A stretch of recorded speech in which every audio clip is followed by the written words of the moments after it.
There's room for everything in pro wrestling. When's the last time we were truly worked?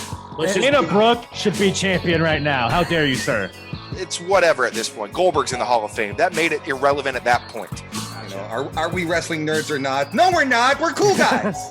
And that's the bottom line, because Bama Dave said so.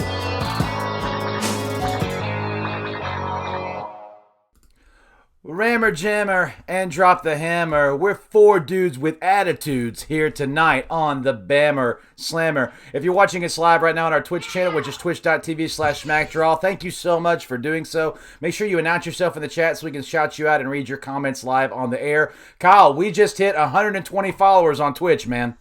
This is awesome. I'm so excited to have that happen, so make sure you do that. I'm so excited. And I just can't hide it. So also, guys, make sure if you're watching us on YouTube on a replay, which is youtube.com/SmackDraw Podcast, then make sure you like, comment, subscribe, and click that bell. Every time we post something new, you'll get notified immediately. We're always putting out stuff from the Bammer Slammer. Kyle and RN are always posting stuff from the Rewind every weekend. Kyle's got his 10-second reviews. RN drops his mute RNs. There's stuff going out almost daily here on this channel. Don't miss out on any of it. The best way to do that is click that bell.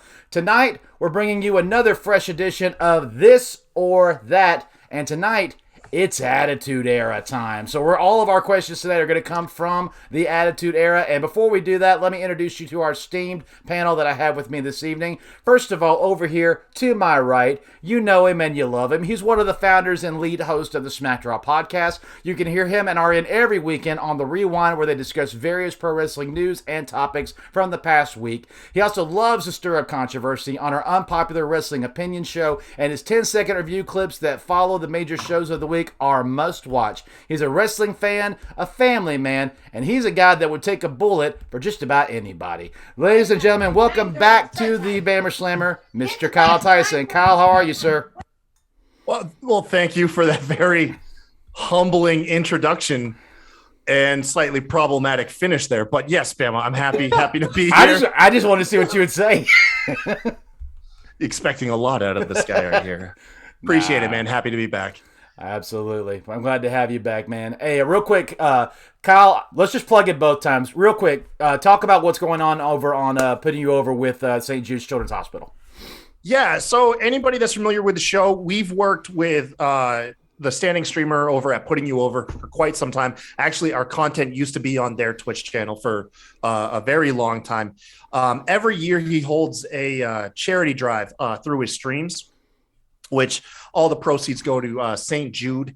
Myself and some other people, we've agreed to help with the charity. We're going to donate. We're going to have some like bobbleheads and some wrestling stuff. But I encourage you on Tuesdays, Thursdays, and Saturdays, check out Putting You Over and donate to a good cause. You might even get a little bit of wrestling merch out of it. But yeah, it's for a good cause, man. Help them out. And Alison, I see you in the chat. Yes, I humbly apologize. Also, when you subscribe to our stuff, you can see the bot spots and chair shot stuff every single week. I've got this script in front of me. I got to update it. I apologize. This stuff has got to be done. But yeah, Will and Alison do an amazing job. We're so glad to have them as part of the team. Check out their stuff every time it comes out as well. Directly below Mr. Kyle Tyson, down here diagonally from me, he is the co-owner of BellsToBells.com, the host of the Mr. Warren Hayes Show, which goes live every single Thursday on YouTube, so make sure you subscribe to his channel, follow him on his social media, and enjoy the ride when you do. Is he a wrestling nerd? No, he's not. He's a cool guy. Welcome back to the Bammer Slammer, Mr. Warren Hayes. Warren, welcome back, man. It is a pleasure. Thank you once again for having me, Dave. I had such, like, seriously, we talked about it after, right? We had a good time doing the first edition of This or That, and I was like, man, whenever you want to do it, what do I get the next day in my DMs? An invitation from Dave to, hey, why don't you come back? We'll do it. Let's do it. Fantastic. Let's do it. Yep. Thank you very much for having me again. Absolutely. I'm glad to have you, Warren. And directly right below me, he is another one of the founders of the SmackDraw Podcast. He watches wrestling like it's real, just like me. He's the president of the Lacey Evans fan club, Baron Corbin's biggest fan. Thank you for unblocking him, by the way. And he's here to give his hot takes for your entertainment. Welcome to for the first time ever to the Bammer Slammer, and welcome back to the SmackRaw Podcast, Mr. Rob Roode. Rob, welcome in, man. I'm glad to be here. I fell off of wrestling content, but I had to hang out with my homie Kyle here. Once in a while, I come back for shows, and I missed you, Rob. I missed you, buddy. Okay, it's great. Rob, tell your side of the story. How did the SmackDraw podcast get started? Okay, here we go. Lacey Evans cable story, right? Real super fast. Every year, everybody watches the Royal Rumble and WrestleMania, right? Everybody on the planet. I didn't have cable, but Lacey Evans took out Charlotte Flair in the Royal Rumble, and holy shit, that was content. I was like, I mean, Jesus Christ. Like, I want to know what's going on the next night. Usually I don't care. Okay, so-and-so won the Royal Rumble. Cool, they're going to go win the title at WrestleMania. But I bought cable. I called my cable content creator, my cable provider the next day. And I was like, Becky Lynch won the Royal Rumble, and I got to see what's happening the next night. I bought cable, and that made me create a wrestling Twitter account, and I got into it huge. And basically one day I tweeted, I need a podcast partner. Who responded? Mr. Kyle. He's like, yeah, me too. Boom. We were like peanut butter and we really were fluff, man. He's like, who's the fluff? I can run a podcast. I just need somebody who can talk. And I was like, hey, I can talk. I just don't know how to run a podcast. And it was fantastic, man. Could I tell a story real fast about Absolutely. Our first podcast? The first night we were supposed to You don't have to tell him, Rob. The night that we were set up to podcast and my mic was all set up. I didn't even have a computer desk yet. I was set up at my coffee table in my living room. And he calls me. Or no, he Twittered me. He's like, Rob, call me. This is my number. Call me. So I called him. He's like, man, beer pong happens. I can't podcast. So the party was going on. I was not inebriated. It was mid-party, okay? Like, people came over. It was spontaneous. And yes, there was beer pong, Rob. Yes. We put off our first show for like a month after. That's awesome. Yeah, we did. But, it happened, and here we are. And here we are. And what are we now, Kyle? Almost 3 years in? May will make 3 years. That's incredible. My God. Are you serious? Wow. Oh, my God. Wow. And it's an honor and a privilege to be a part of it with you guys. Shit, incredible. So, Rob, the door's always open. Feel free to drop in anytime you want. You've more than earned it. And again, thank you for coming back, Warren. Kyle, as always, I got to put up with you. So here we go. Anyway, so let's Oh my God, I'm sorry. so let's have a fun time tonight, guys. And Kyle knows I'm messing with it. We pick at each other all the time. So we're gonna bring back a special Attitude Era edition of This or That. For those of you that are seeing this for the first time and want to know what the heck this or that is, it's where if you just go on wrestling Twitter, the IWC loves to do, hey, do you want to root for this person or this person? Do you like this brand or this brand? Do you like this storyline or this storyline? Do you like the big gold belt or the Wing Eagle? Do you like the Bullet Club or the NW? You've seen it all. Is it this or is it that? So tonight we're going to take 15 Attitude Era themed questions, and I'm going to throw them on the table to these guys, and we're all going to give our knee-jerk reactions. This is a debate. It's a fun place to fight about stuff, but also you don't have to go to anybody else's argument unless you want to. Stick to your guns. Pick this or pick that. At the end of the day, we're going to have fun talking about it, and I hope all of you watching are thoroughly entertained. You boys ready? I'm ready. I've been ready for this. All right, let's go. Let's do this. First one, simple, just to get the icebreakers going. Here we go. Pick this or that. The vertical suplex or the belly-to-belly suplex. Oh, dude, it's belly to belly. It is belly to belly. Your weight comes down on him. As a guy with a big belly, I'm going belly to belly. All right. That's the way it is. Simple. It's physics. Vertical suplex. You can't beat the basics. Plus, you can do the stalling version, right? No, wait. That's how you show. That's the thing. Is the delayed suplex in there? I'm going to put any version of the belly-to-belly and any version of the vertical. Because look, a vertical suplex is holding someone up high, right? And then it's like, then you say, oh, it's a stalling / delayed suplex. It's not anything different. It's not that big it's not there isn't like this keen lock that you have to have specifically made just to do like a stalling version, right? You just hold the person there. So show of strength. Like if you're, a Big E or a Keith Lee, you just hold a dude there for like eons. And, as they always explain to us, the blood rushes into your head, right? I think the things I learned about human anatomy watching wrestling. Pro wrestling. That's valid. You go to medical school or watch pro wrestling. The choice is yours. Exactly. So even on top of so you see, the vertical suplex is an anatomy lesson. An anatomy lesson. I can't pronounce it. I should have quit while I was ahead on that one. I'm already man, for this. This is excellent. This man stumbled on his victory lap. Go ahead, Rob. What do you think? Kyle. Yeah. What's my answer? Come on. What's my answer? God damn it. He's going to say suplex because he hates the Bailey to belly. That's my answer. The Bailey to belly suplex was the dumbest finisher in wrestling history. More than the hug. Never mind. It was a hug. Yeah. You do a move that the guys have done since they created pro wrestling in the circus because all of a sudden the elephants weren't cool enough.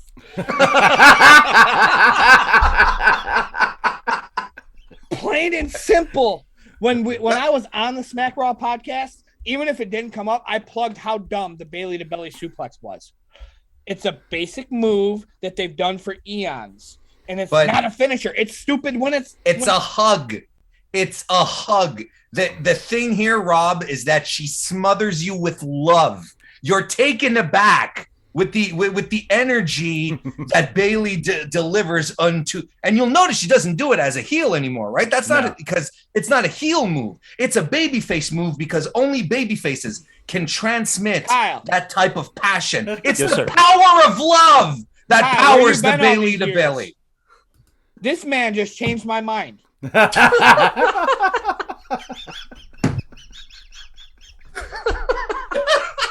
I like that Warren, the advocate for the suplex, just took the other guy advocating for suplex and sold him on the belly to belly. There's lore and story behind the finisher, and that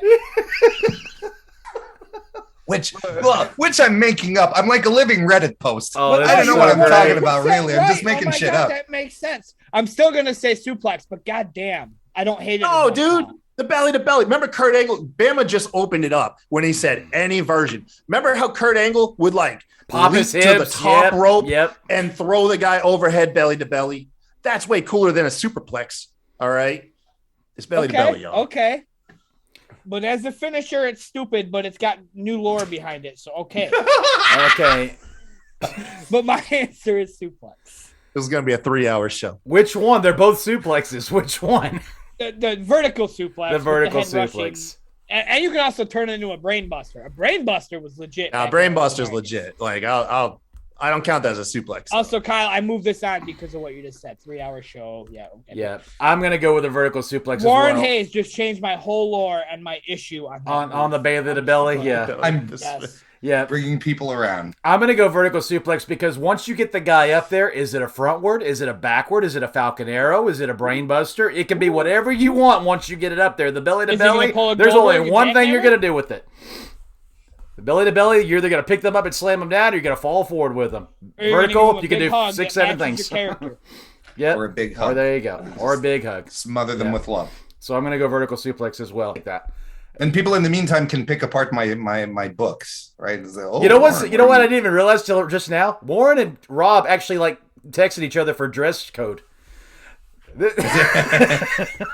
White hat with black trim, black shirts with white lettering. Yeah, you guys actually do coordinate. It's all about offset, man. I love it. Contrast. Well, you are his biggest fan, right? So I was, yes. I was. Sorry for being but my life changed. But I meant what I said earlier. Thank God. I meant what I said earlier. I meant it. Okay. All right. Number 2. Here we go.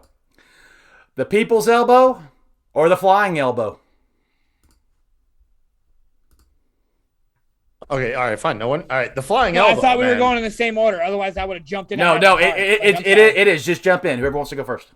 Okay. The people's elbow was the most electrifying move in sports entertainment history. Okay. People's it's also elbow. one of the dumbest. No, it's not. It's the most electrifying so move stupid. in sports entertainment history. They have to lay there forever. He Watch The Rock pad in the crowd. Jump over them. How many elbow pads do you think were sold on eBay that was done during the people's elbow? The Rock could have got like a 10 count pin by the time he drops that elbow. No, he couldn't have, because if he went for the pin, they're not dead no more. They're going to kick out. Now they're awake. He's doing the people elbow. They're so dead that they're dead. They have to wait. So that's what you think? Okay. Wrestling's real. And that, when he does the people's elbow, they're so dead they can't move. They stop the heart with the elbow. Yes. Valid. So my shorter answer is the most electrifying move in sports entertainment. So that's what you think, Rob? That's what I It think. doesn't matter what you think. Hey, you walked right into it. I can respect the shit out of that. You just left the door open for that. I did. As much as I love the people's elbow, I'm sorry. When I was a kid, I didn't do the people's elbow. I climbed to the top of my swing set and I jumped on the trampoline doing Macho Man's flying elbow. Flying elbow all day long. Warren? I'm old enough to remember when when The Rock started doing the people's elbow, and everyone on RSPW back in the day on Usenet and the message boards, everyone fucking hated it. Everyone just thought it was the dumbest shit, and for exactly the reasons Rob brought up. Just There is no that reason. being said, that I'm with- okay, you leave it be. That being said, I'm with Dave though. To me, there's nothing like a Randy Savage elbow. I love me a good flying elbow into the ring, outside the ring, whatever. I'm a flying elbow kind of guy. All right, quick tangent. Did anybody do a flying elbow better than the Macho Man? Kairi Sane. Kairi Sane. No. Macho Man did the best ever. I don't care what you say. No, I think Savage's looks like poetry in motion. It looks gorgeous when he does it. When Kairi Sane did it, I was like, "You're Jacko Macho Man. What are you doing? Get your own shit." Well, yes, she is. Of course, she is. But Right. It's like, should people stop doing frog splashes because Eddie did? Yeah. Do people do No, frog splashes they better than Eddie? shouldn't, but they'll never do it as good as Eddie did. Yeah, that was. I don't care if you did do it as good as Eddie did. No, Montez Ford's getting dang close, man. Hey, I'm not gonna lie. I think Mick Foley did a better elbow drop than Macho Man, because Mick Foley's looked like they legitimate would kill you. Yes, and that. Mick Foley looked like you were getting laid out when you took one of those. All right. Well, we've all said our piece. Next one. Here we go. Wait, what did Kyle pick? He picked the flying elbow. Flying elbow. Okay. Yeah, Kairi Sane alone. What? Yeah. Did I just experience missing time? Because I jumped in. I said none of you guys are going to say anything. Oh, It's that's flying right. elbow. Okay. Well, this is part of my ongoing long-term storyline where I'm going to eventually have a stroke on stream. Oh, so. Lord. Please don't do Jesus, that. don't say that. Please don't do Then that. someone's going to YouTube this. Yeah, like, we're gonna get the footage. I don't want 1 million views because of that. Please, no. Please don't. Or do you? No, I don't. It'd be my gift to you. Thank you for having me on. I mean, how many views did that show clip get when Big E essentially predicted his own broken neck? Oh my gosh! Think about how much that publicity was that clip got. spooky. That was Yeah, so man. spooky. That's weird. Oh, Rob, my you've gosh. heard about that, right? I knew he was hurt, but I didn't know how it happened. He broke his neck, but the creepy thing, he's fine, by the way. You're as fine as you're going to be with a broken neck. But he, 3 months prior, predicted it almost to a T, like how it would happen. Like it was crazy. Like he definitely, it's some eerie stuff. Very, It's eerie. very, very creepy. Very creepy. And I'm gonna look into it. Hey, once again, though, another argument for the belly to belly. Yep. Okay, just throwing that out there. Yep. Deadly ass move. It's lethal when you don't know what the heck you're doing with it.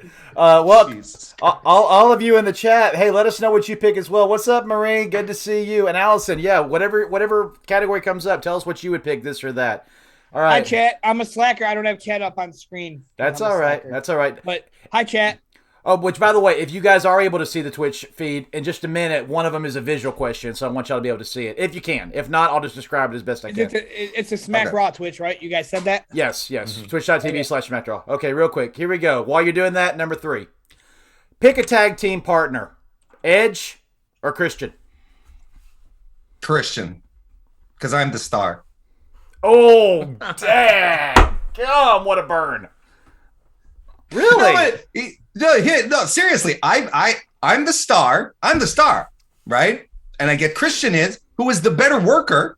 He'll carry the team. He'll take the heat. He'll work me to my big babyface hot tag. I'll clean everything out. We'll have our great finisher together. Woo, and we'll cheer. Christian, without a doubt. Wow. Man. I'm gonna say mine. Dude, it's easily Christian. Like, how is this even something to think about?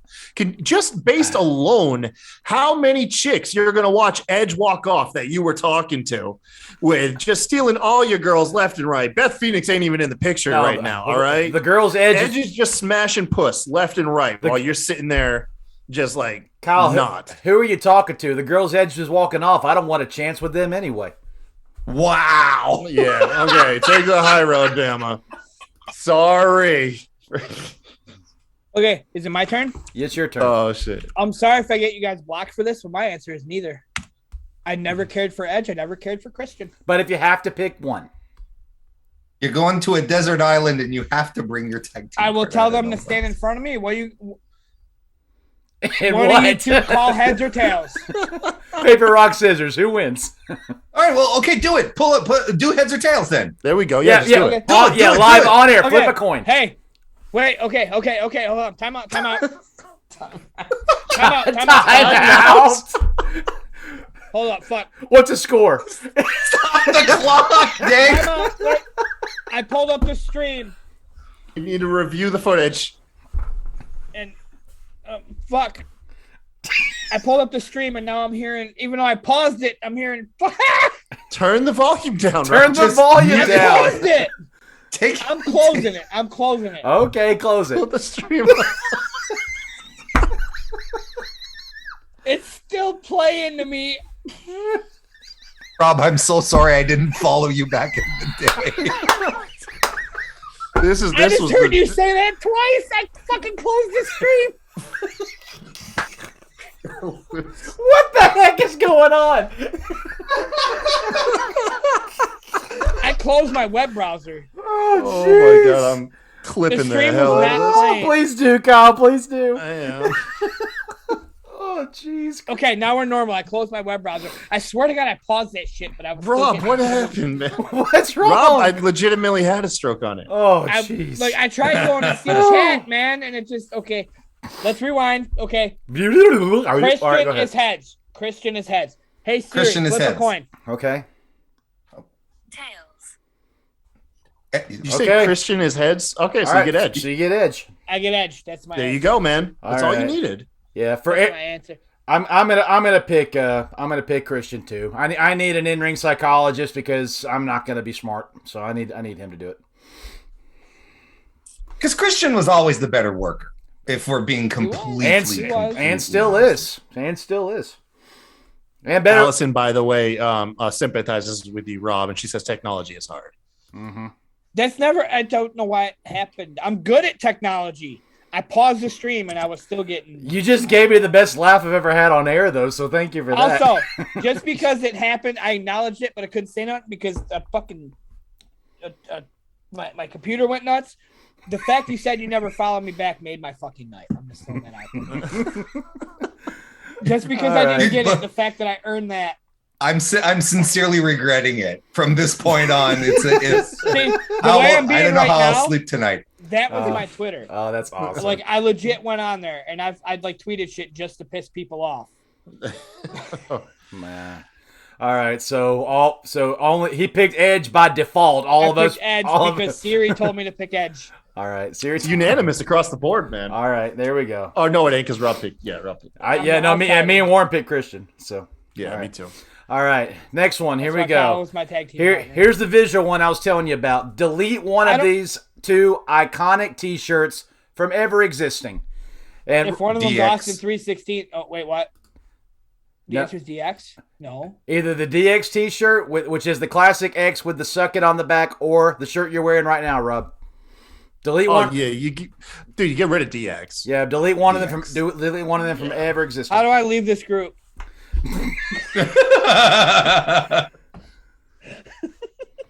You delete the Oh. DX. Kyle, did you really just say delete DX? Yeah, dude, you're wearing No. an NWO shirt. No, You had no. the choice. I'm wearing an NWO shirt because Scott Hall died. I have an original DX shirt in my closet with holes all over it.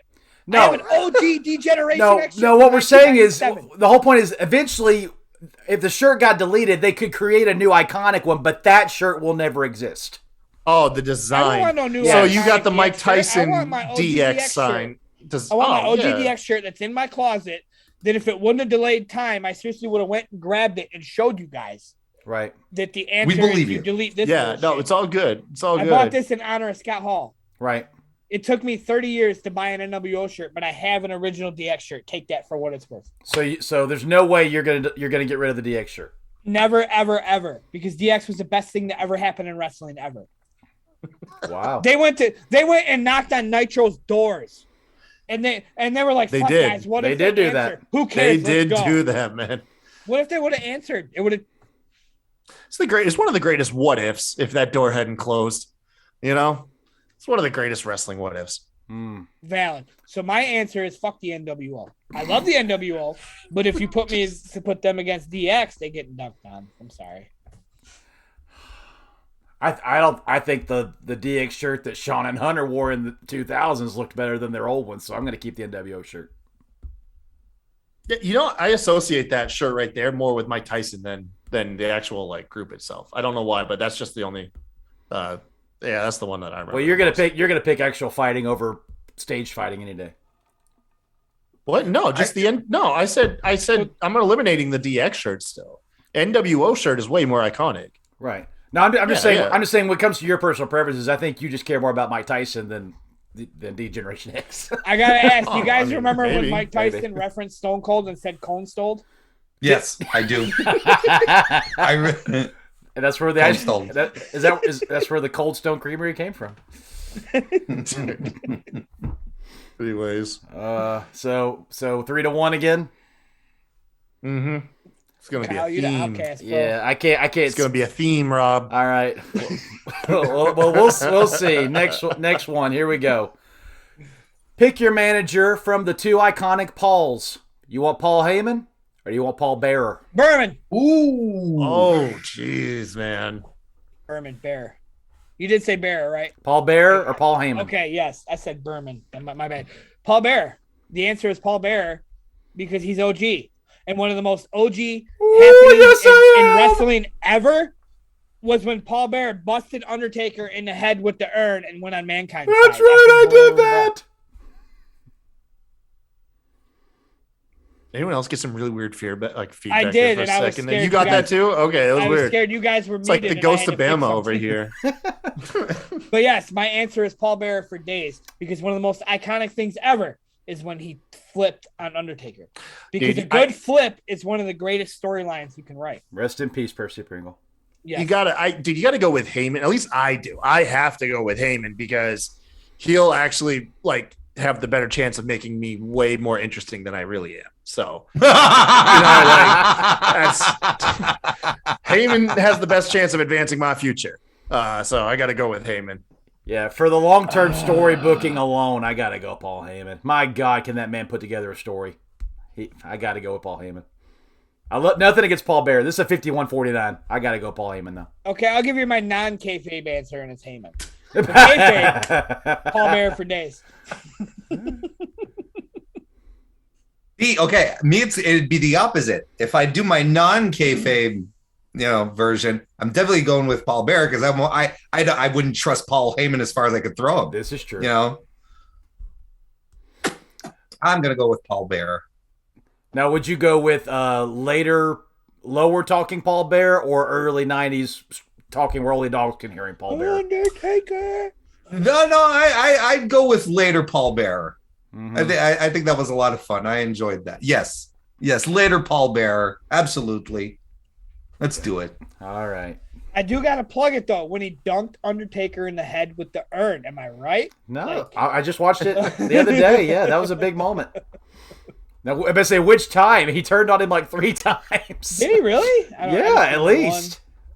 Yeah, I mean, it wasn't really a big shocker when Undertaker buried him in cement.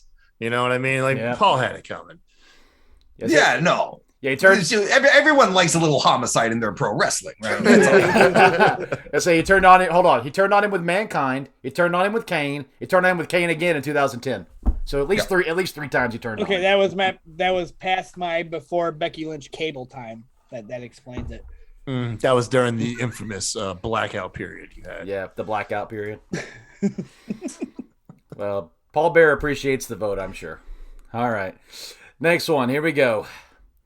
Now, both of these matches are synonymous with the Attitude Era, one a little bit more than the other, but let's see if you guys remember. Would you rather enter the Lion's Den match or the Boiler Room Brawl? Ah, that's interesting. What was the Lion's Den match? Was that the one that was done in the Hart Foundation? No, it was Shamrock and I'm glad I'm not the only one that had no idea what match you were talking about. Yeah, it was Shamrock. I think, was it Bulldog? Was it Bulldog or Steve Blackman? One of the two. Yeah, it almost looked like an early MMA octagon. That was exactly what it was. Yeah. That's exactly what it was. Oh, okay. And it was a one-off. I don't know. Like now I feel it's like pick whichever match didn't matter. You know what I mean? I think the Boiler Room Brawl, we have maybe fonder memories of it because of its associations with Mankind and Taker, and was very pivotal in their feuds, so on and so forth. But was it all that great a match? Like, I kind of remember it being very dark and hard to follow. Paul Bearer dunked Undertaker in the head after said match. Well, so yes, it was iconic. So outside the moment, I'm talking like the match itself. Is there another moment on said match? Whereas where Mankind got electrocuted with the breaker box, that part? Yeah. Whereas the Lion's Den match, as all three of us, I think our little focus group here can attest, no one really remembers it. Right. And it was like, wait, what? But I was like, no, I remember. And I was like, I hope they do this again, but they never. Did they ever do another? I don't think they did. I think the closest we've seen to it was AEW doing that cage match with Hager. Oh, Jesus Christ! Or the NXT Fight Pit.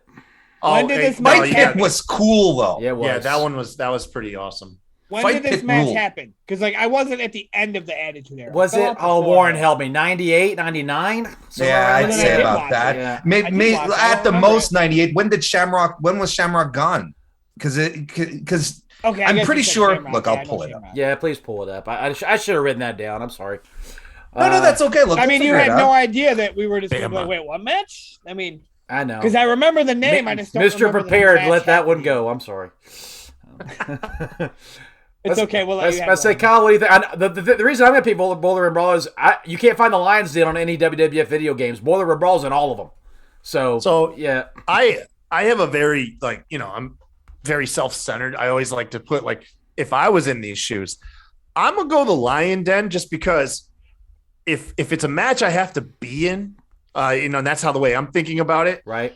The Boiler Room Brawl is effing super dangerous. Yeah. And there's a lot of metal, concrete, electricity. Paul Bearer, with that urn. There's a lot of stuff that go wrong. Turning over in his grave right now. Which that Lions Den, I'll probably just get choked out. And all right, history lesson with Dr. Warren. Here we go. Check this out. The match was at SummerSlam 1998. Ken Shamrock versus Owen Hart, accompanied by Dan Severn. How did this thing not just blow everyone's mind?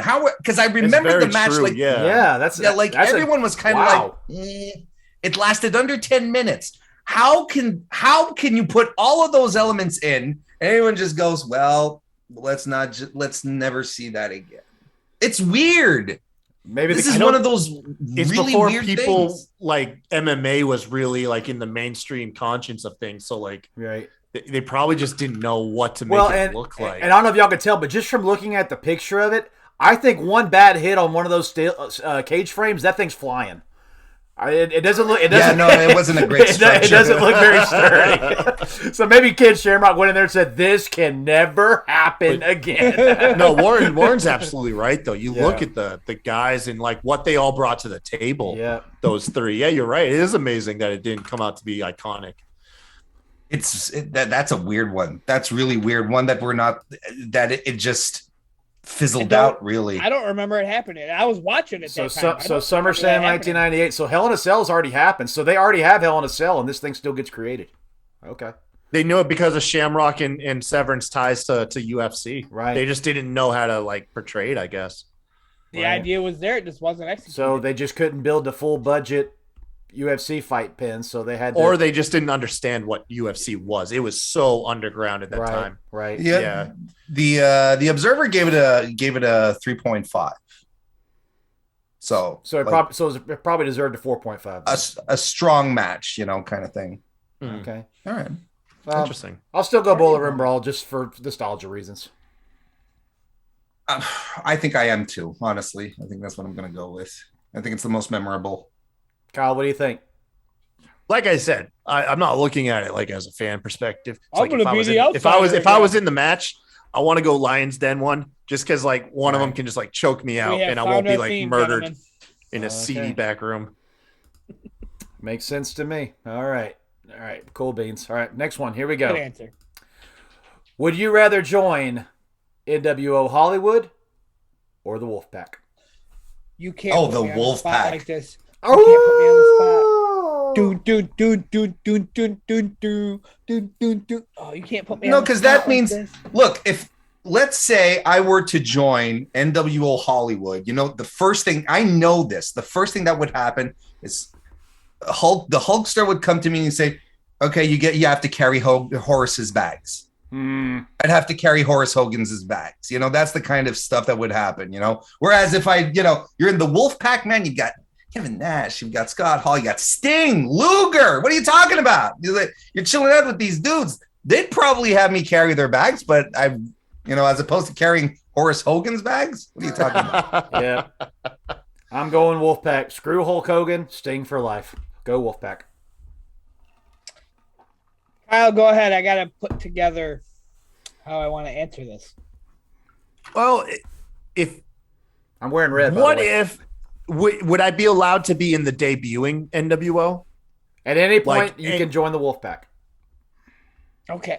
Oh wait, now hang on a second. Wait a minute. Like, no, hang on a second. You in the NWO just changed forms the and game. there's trash everywhere, and you're part of that iconic No, moment? you're not one of the original three. No, you can't be Like, that. at what point am I joining? These are the Hang on. questions. But here's the thing. This to me means, because if Dave is talking about, let's clarify this, because if Dave is talking about NWO Hollywood or NWO Wolfpac, that means that the split has happened. Correct. Oh, okay. So we're it not has in to the be- first. Right. We're not in the first iteration. It's later when So there Kyle- are clearly divides. Wolfpac. Kyle had an excellent yeah. question. That's a good Okay. question. Well, yeah, they answered it, Rob. No, it can't. It has to be once the split has happened. Okay, it well- can't be pre-Wolfpac. Let me put this question on the table then, because Kyle brought it up. If you were already in the NWO, would you have left to be in the Wolfpac? God, yes. Oh, at that point, Horace yeah, Hogan. Once Why would Wolfpac you is be there, in a team you're with Wolfpac. Horace Hogan? Yeah. All right. Once Wolfpac thing becomes a thing, you're on Wolfpac.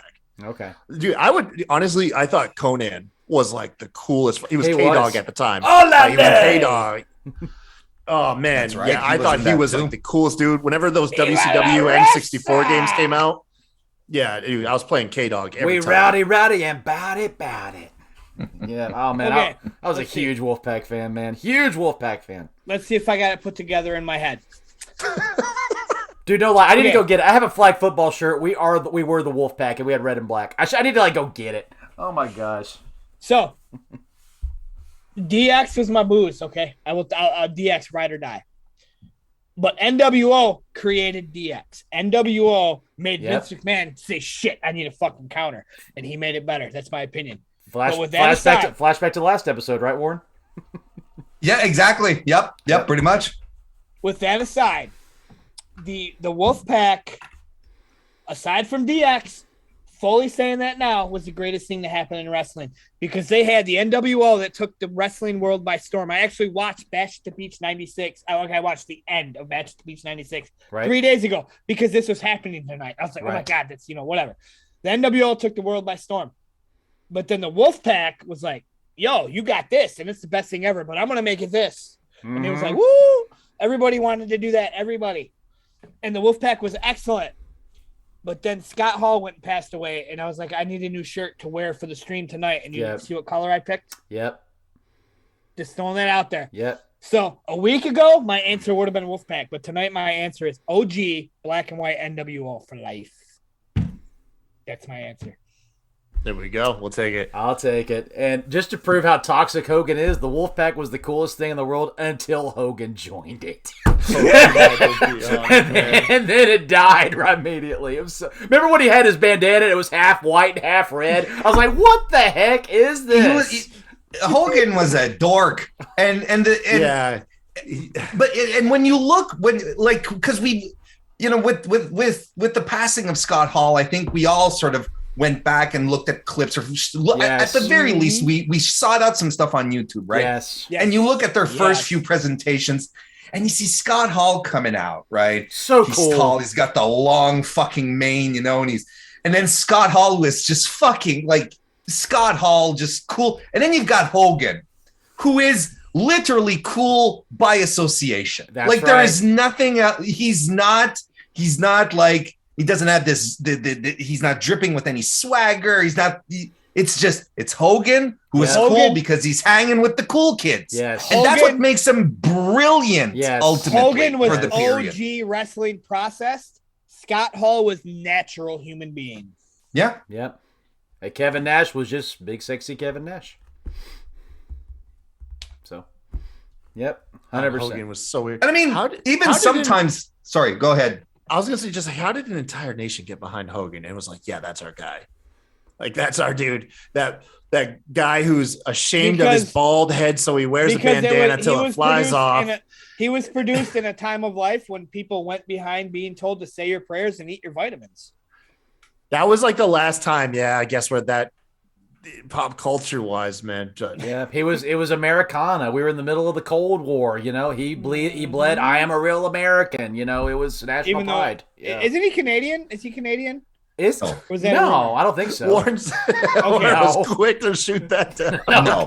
Canada will never own Hulk Hogan. Just so you know, that's why I paused and almost didn't say what I asked. No, he's Tampa, Florida. Okay, I was told that, but I never confirmed it. That's why. Yeah. He was a Florida man. I've had two people tell me he's a real American, but he's Canadian. Okay, they lied. I'm sorry. Yeah, no.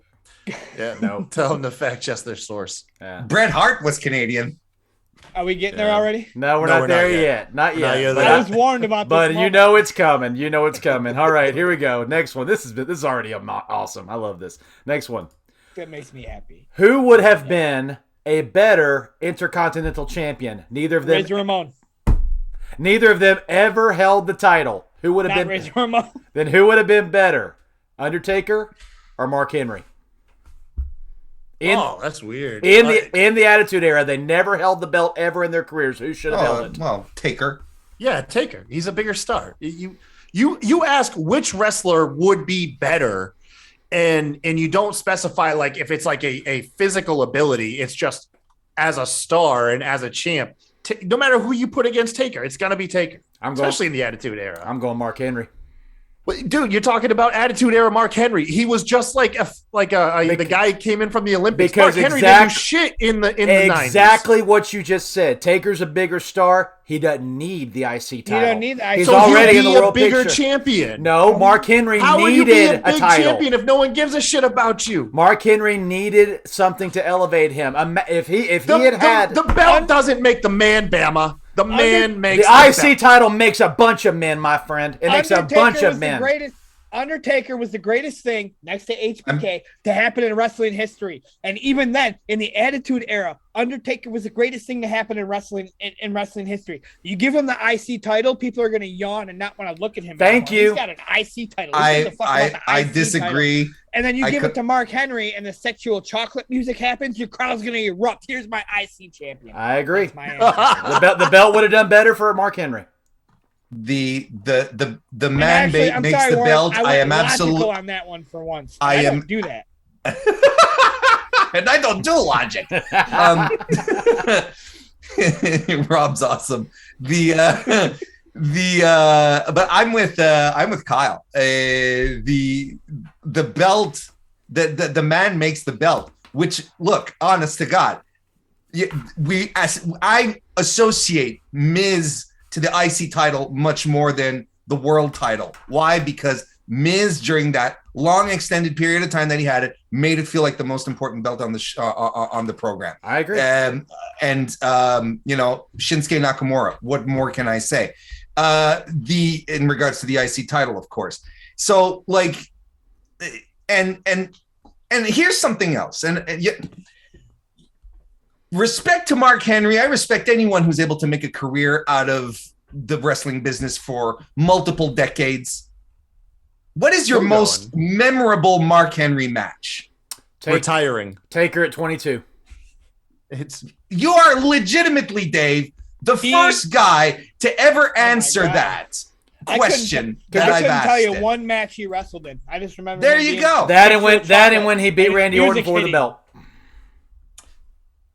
Mark, you asked what's Mark Henry's biggest moment. Those are the salmon jacket when he retired. That's his biggest moment. I agree. That's definitely his biggest moment. Yeah. So his House of Pain run is much more fun. I agree. Than anything he did during when he was young and just came out of the Olympics and they signed him for 11 years. Right. So you can't put the belt on Mark Henry in the 90s and think that something memorable was going to happen. And then you also have Undertaker as the alternative. Undertaker would have been a demotion to go there. He's already in the world title picture. Yeah. You just said he would still be a better Intercontinental champ, though. No, he wouldn't have. He would have been taking the spot away from people that could have used that title run. So just willingly be wrong. I know, right? It's crazy. It's a good thing he's the host of the show. Otherwise, we'd be bouncing him, right? I mean, no, but I believe that the man makes the belt, and especially that helps carry the prestige of the belt as well. I think like if we're doing like some kind of weird apples to apples kind of thing, I think the TNT title was best put on Cody Rhodes from the get-go because Cody was a top tier talent that was perceived as a potential world title holder. And he was like, no, I'm going to use this title. And it was good. Same thing with John Cena with the US title. Like there comes a moment where you have to put too. Look at John Cena's US title run. No one's calling it a demotion. And he was like, 15, 14-time champ by the point he had that? Mm-hmm. It wasn't a demotion. That's one of his most memorable runs. They needed him to do that because the belt had become crap. They didn't. There you go. So they went and got the biggest possible fucking star in the company. That's a booking problem. That's not an athlete problem. Are we still on the IC title thing? I'm sorry. That's what we're on, right? That's a booking problem. Okay. So back in the Attitude Era, the IC title wasn't crap. Thank you. The US title was crap. You give it to the biggest guy, and that's your answer. So that you can't. That's apples to oranges. I'm just throwing that out there. So, Rob, you say Undertaker as well, right? No, I said Mark Henry, bro. You bastard. Good try, Kyle. Split 50-50. That's a win in my book. Next question. I get lost in our content, but I remember the question. This one's fun. I'm actually looking forward to this discussion. I like fun. Which was the bigger missed opportunity? Stone Cold versus Goldberg or Shawn Michaels versus The Rock? Shawn and The Rock. The biggest star from WCW versus the biggest star of WWF, or two legit Hall of Famers that never had a match together. I'm gonna go. Go ahead, Kyle. Go ahead. Mine was just gonna be short and sweet. Due to match quality, I think it would be Shawn and The Rock. I think it would be just bigger moments. Goldberg, we've learned over the years, just has to be booked a very specific way for it to be memorable. I think you have better odds, Shawn and The Rock. Now there you go. So I'm going to take. I agree with Kyle, but my pick is going to be business oriented. That's what I was going to say.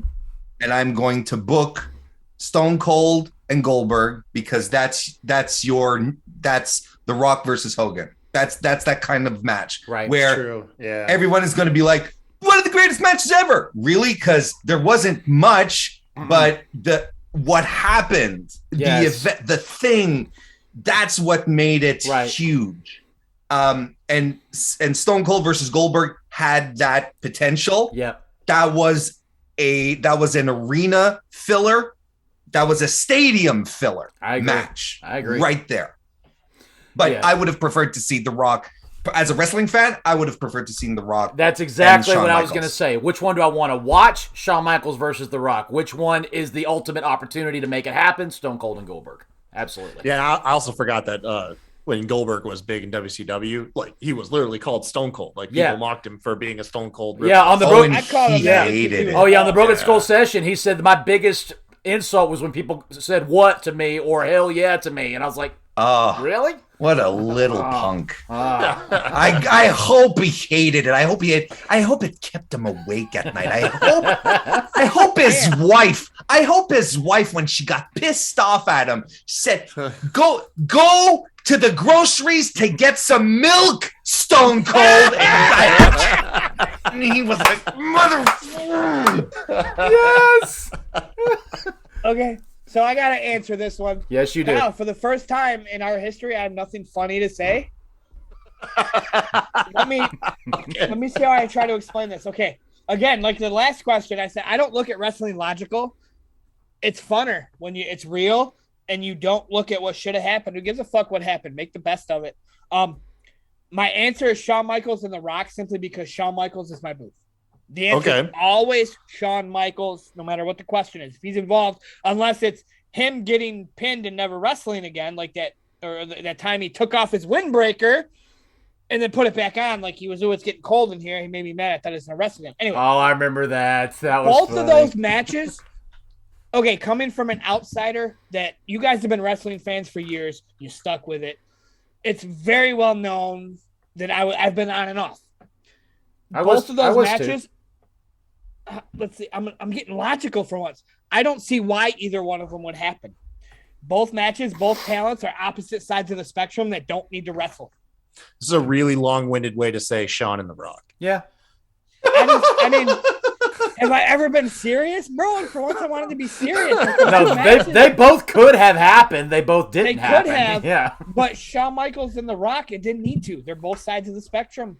Goldberg and Stone Cold, Goldberg's going to get fucking dunked on with a stunner and fucking lose. Why make it happen? I mean, that's my answer. Well, flip your coin. Oh, wait. Yeah, flip your Shawn coin. and The Rock. Shawn and The Rock. Yeah. I mean, if it wasn't Shawn, then I'll flip my series, but Shawn. Yeah. I hear you, though, man. I hear you. They didn't need to happen, though. I don't see why it, but that's just me. I mean, I don't see a reason. Well, that of course. Yeah. That's the thing, right? That's the whole point. Yeah. 100%. Man, have I ever given a serious answer when I was recording? This is an odd time to get really introspective. Rob. I agree. When in doubt, I encourage it though. Let's Rob, let's talk. Let's journey of self-discovery over here, Rob. I'll still take that follow on Twitter at 2 words can't see me. So see. All right. Next question. Here we go. Which of these two should have been WWF World Champion? Goldust or Owen Hart? Oh, well.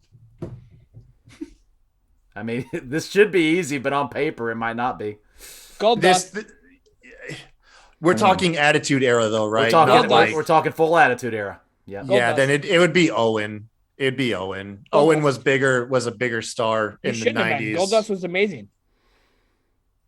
I love Goldust. Don't get me wrong. Yeah. Yeah, like now tell me, like get to 2010 and look at the career that he's had. I would say put it on him, but like Attitude Era. I'm rewatching the Attitude Era right now because I didn't watch it when it was live, and I'm right in the middle of the Attitude Era beginning to kick off. And wait, I didn't know that. I can't be here no more. You weren't there.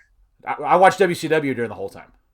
You were the other team. South. He's from Atlanta. What are you doing? I'm from Alabama, man.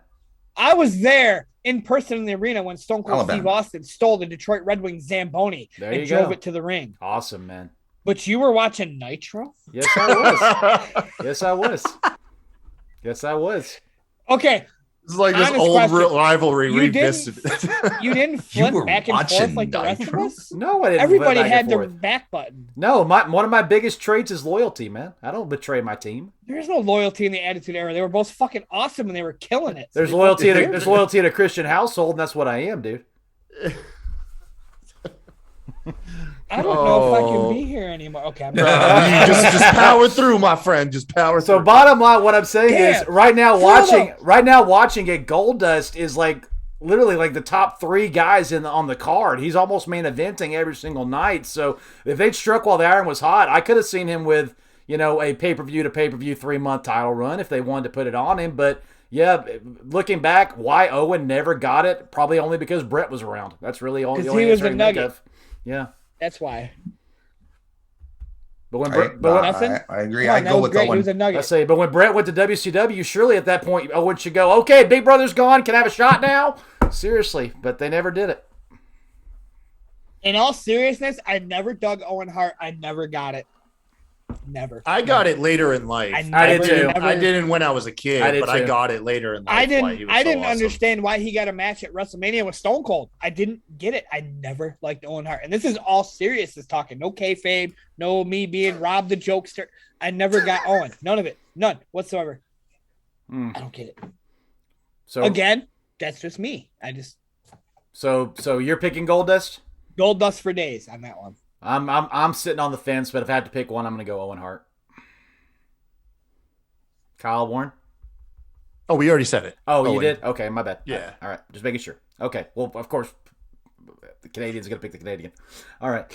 Number 15 is going to be the big one, isn't it? Not necessarily. You know, if you were, you know, is Hulk Hogan's Canadian? No, I'm not. No, absolutely not. We're not picking that. We're not claiming that. Okay. Let's get real there here, Warren. Is Brock Lesnar an honorary Canadian at this point? Honestly, he kind of is, but I don't think that a lot of people in Canada realize that he lives in Canada. You know, I think he makes. I had no idea. Because he lives in Saskatchewan, right? And Saskatchewan is like the legitimately most boring province of the country. Just the way he likes it. If you look at it on a map, it's a rectangle. First of all, like Quebec has all these, like it has pointy things, you know, and it scoops like this. You know, and British Columbia has islands, you know, and all that. And you know, Saskatchewan is it's parallel lines, you know, essentially. It's the breadbasket of the country. If you drive through it, there's flat land everywhere. It's, you know, it's like, and he lives up north. Yep. He lives even not even in the civilized parts of it. He's got like a ranch. You live in the a fucking, you know, the boonies. Yep. I don't think people realize that he's Canadian because they don't like bump into him like at fucking Canadian Tire or, you know, Canada's great superstore. So yeah, he's made it a point that he never wants to bump into anybody. That's why he's up there. No, absolutely. The guy did the right thing. Exactly. And honestly, if I were him, me neither. I'd stay up north and I'd, you know, wrestle caribou when they're doing their migration, you know, that kind of stuff. Dude, you got to think Sable, except for the money she gets, you got to think she's like, I can't talk to anybody. I never see anybody. I can't do anything. She flies her friends in. Yeah. I'm about to say, you got that Brock Lesnar money, man. Yeah, just fly them all in. And she probably made a paltry sum in those lawsuits, too, with WWE. Like, she probably, maybe, you know, in the settlements, she probably got a nice amount that she was probably very wise with. A couple jets to fly them friends in. Just saying. So while we're on the subject and just paying honor to the man, I want to throw this question on the table. I had a good chance to talk to referee Jimmy Corderas about this, and I asked him point blank, one of my favorite technical matches of all time, as well, I'm sure you guys is as well, as Brett versus Owen at WrestleMania 10. And I asked him, I said, if both of them had not had the tragic ends to their careers that had, and both of them had a full legacy of matches, at the end of the day, who do you think would have been the better overall wrestler and have been higher in regard for his ability and his championships, Owen and Brett? And Jimmy Corderas actually said Owen Hart. Yeah, looking back, I mean, we got to see where Brett went. You know what I mean? For the most part. Owen really, you know, looking back nowadays, like Owen blends with today's style so well. Yeah, you know, you take today's logic and apply it to Owen, and you feel like there's just more potential there. I'm really interested to hear, because I know Brett is Warren's GOAT. I'm interested to hear what you think, Warren, because long term, with the evolution of the style of wrestling, if Owen had kept living into the 2000s, do you think Owen would have been a bigger star than Brett by the end of it? And it's ridiculous. I tear up whenever we start talking about Owen and Brett and stuff like that. It's stupid, but not really. It's not stupid. Brett himself said on a couple of occasions that Owen was the better wrestler than between them both. Right. And I believe it. We would not. I sincerely believe Owen Hart was not.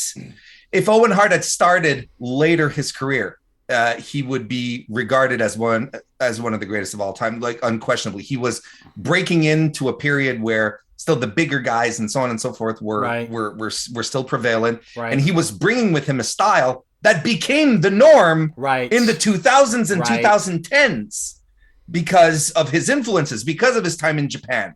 And so everything that most of the standard technical wrestling, not even just technical, like the regular style of wrestling that we have today, Owen was pioneering it in North America right in front of our noses. Agreed. And I don't remember who I was talking with about this a couple of weeks ago, but sometimes it breaks my heart when I see guys having all these great career resurgences and they're going back on the indies, and like Jeff Jarrett and Sean Waltman, and they're going to have their flowers and they're pulling out these big matches. And you got guys like Too Cold Scorpio who are still going strong, I'm like, imagine 2022, a healthy Owen Hart. Wow.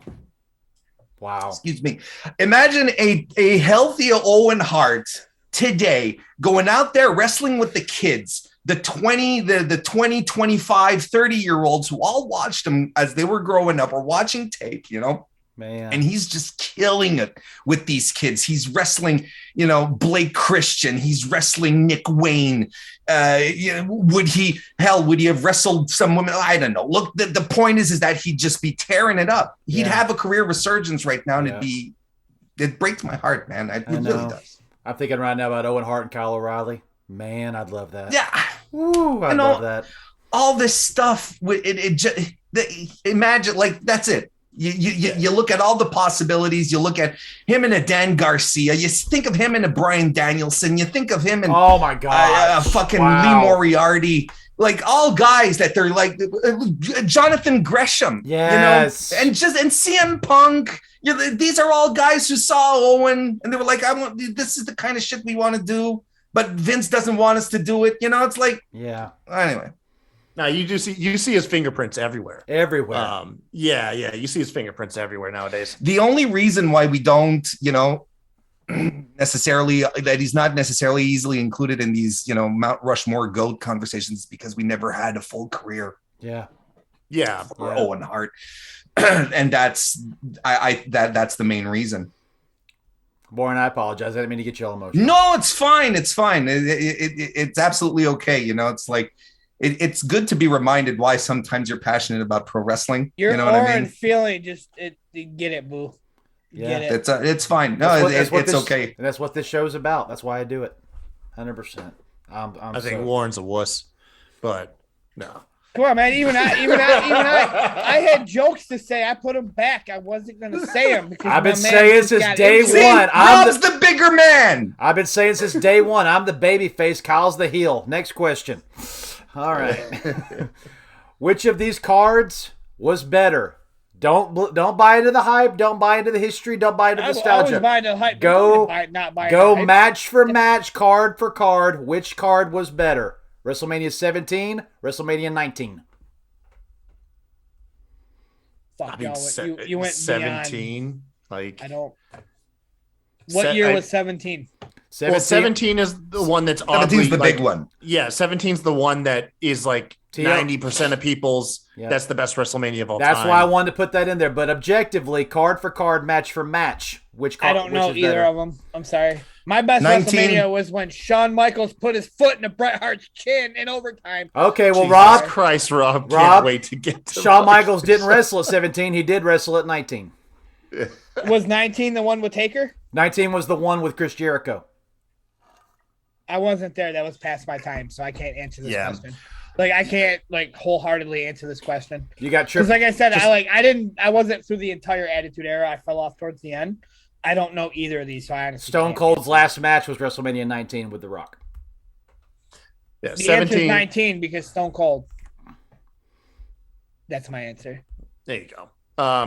17 is where he turned on The Rock and joined Vince McMahon. Yeah, 17 is also because I didn't know he turned on The Rock and joined Vince McMahon.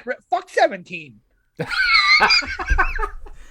17's the. You didn't know this? I had no idea. Stone Cold said the same thing. Blackout. period. Oh Stone my God, Cold dude, said the really? same thing. He said if he could go back in time, he wouldn't have done it. The moment Vince put his hand out, he would have stunned him. He said he wished he hadn't done it. You should have. What the Yeah. Yeah, that was a terrible decision. You tell him, An hold up, absolutely you terrible go in the back, decision. you find some In the milk state and of you dump it Texas, on what him. the heck are you thinking, man? In Texas, what the heck are you thinking? Okay, so Vera, It's a great purposes, picture, my though. answer is 19, solely off of the information I was just given. If I remember correctly, 17 is the one that was like the debuting, like when we first got the incredible ladder match with the Hardys, right? It was If I remember correctly. No, TLC 1 was at SummerSlam. This was TLC 2. It was TLC. still a very good TLC match. It was a good But one. it wasn't the iconic ladder match that became the TLC match. No, it's later not the that- one. No. It's not the one where Edge spears Jeff Hardy into Yeah, oblivion. Yeah, Oh, for the yes, it is. This is 17. It is that one? Yes, it is Yeah. that one. Oh, I'm confused. Don't listen to me then. Yeah. Okay, It is that one. It's the one where Edge spears Jeff Hardy and Bubba and Matt go through the 4 tables on the outside of the ring. It's that one. But again, But it's officially a TLC. It's not a yes, ladder match. It's the most remembered one, but it wasn't the first one, is what I'm trying to say. Yeah, because I remember the TLC was like the first time we ever saw TLC, it was actually a ladder match, and then McFoley dubbed it a TLC later on, like they made the official match. But no. Either way, it's 17 because personally speaking, that was the when I became like a huge fan of the Hardy Boys and was like a lifelong Jeff Hardy fan. And you can say match for match, like down the card. I can't really tell you many matches between the two cards. I just know that I remember 17 way more than 19. See, I'm the opposite. I remember 19 more than 17, so I'm going to pick 19. I didn't remember WrestleMania 19 when you mentioned it. So I was like, maybe there's a good reason for this. And just for giggles, I went and I pulled the card up. So WrestleMania 19 has Val Venus and Lance Storm versus Kane and Rob Van Dam as the opener. Mm-hmm. Okay.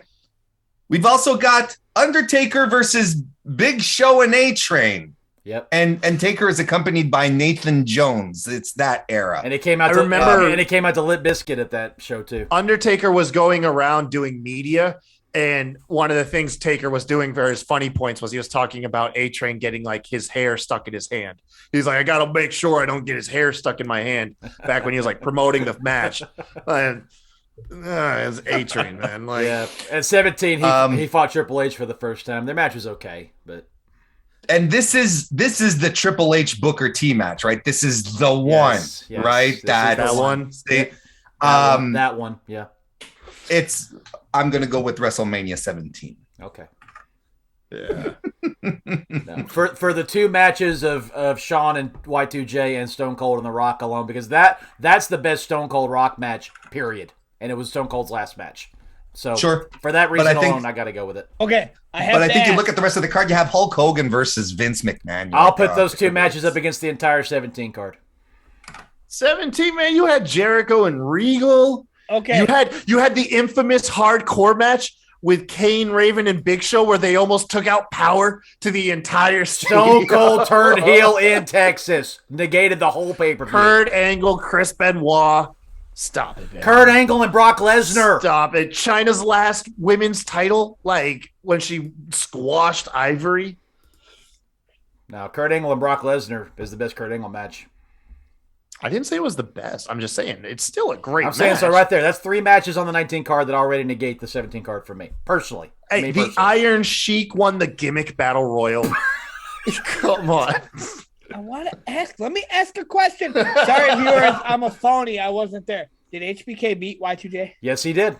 Okay, thank you. And then Y2J kicked him in the nuts. That's okay. You lost. That's the one that where Chris Jericho punched Shawn Michaels' wife, right? No, that's... Dude. Who punched Shawn Michaels' wife? That's fine. Y'all giving me so much information here. That's fine. That was 6 I'm amazed at some of the stuff you guys remember. That was six- that was- Because you talk about it like, oh yeah, okay, but otherwise, that was My memory is bits and pieces. Yeah, here that and there. that was 6 years later in 2008. That was 6 years later, so I'm way off the mark. Yeah. That was the match where he simply said, you were my hero, you were everything I aspired to be, but now I'm better than you. The stoic Chris Jericho, right? The one that didn't talk all the time. He just put on a suit. That was the later. Yeah. This was still full on Y2J, long hair, colorful. Oh yeah, Attitude Era. Attitude Era. Era. That's Yeah. right. Yeah. I remember. Break that. the wall, stop. Yeah. God, my brain is really stupid. All right. So we'll go 2-2. All right. Next one. This is fun. That was a good question. I enjoyed the content. All right. Here we go. Even though I had no idea what was going on, y'all made me happy. Speaking of Y2J, perfect segue. Whose debut made a bigger impact? Y2J. In the Y2J. Attitude Era. Y2J. Whoa. Next question. Whoa. Y2J. Y2J. Y2J. Or Y2J. Or Kane. Y2J. Y2J. Y2J. Y2J. You picked a good.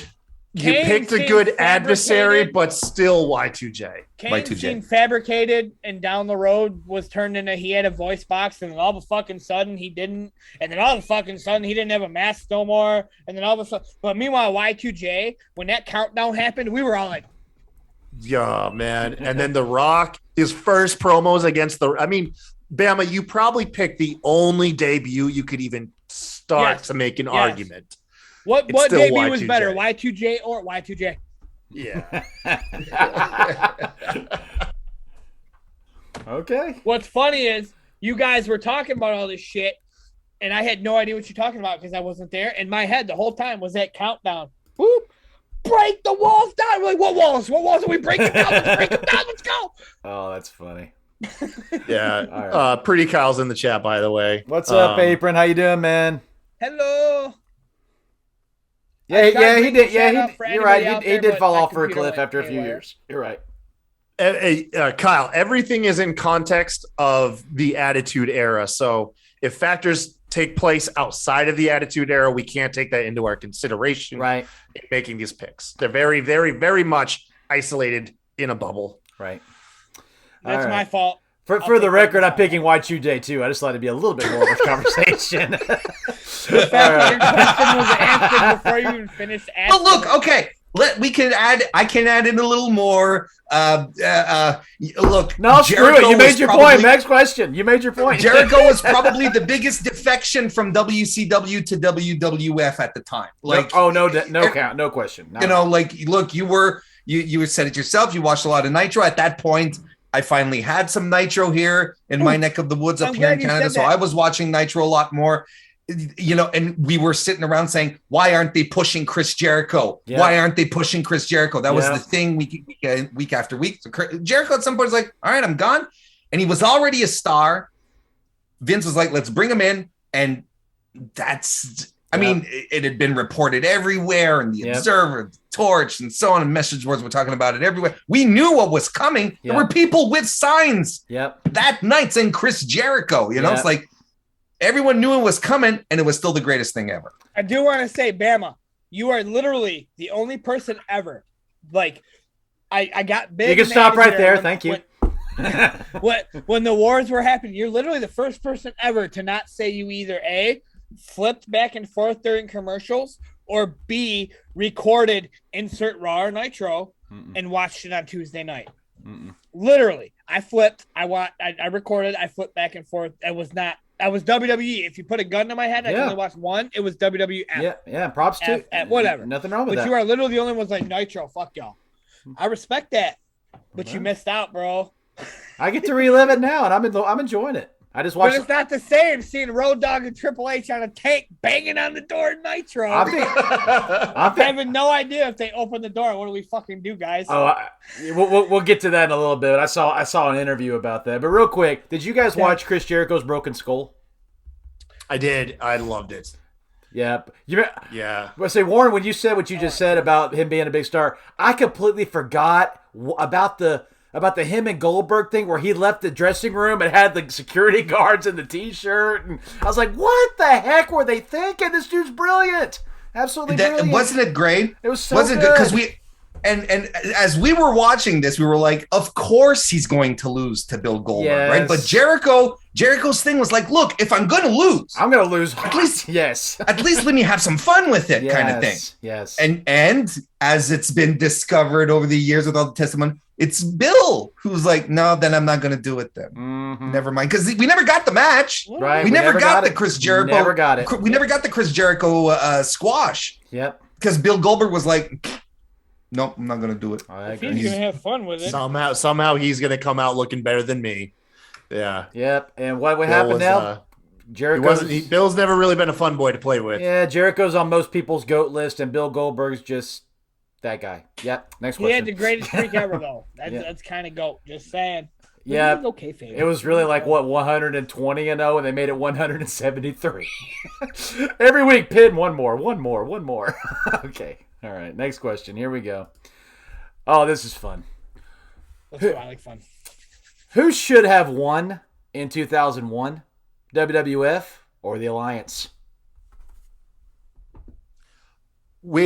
So with the teams that we got, WWF had the big guys at WCW not had to sit at home and they came over.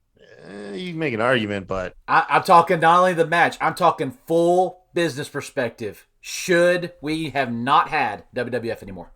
Go any angle on this you want to go on it. dude, Wait.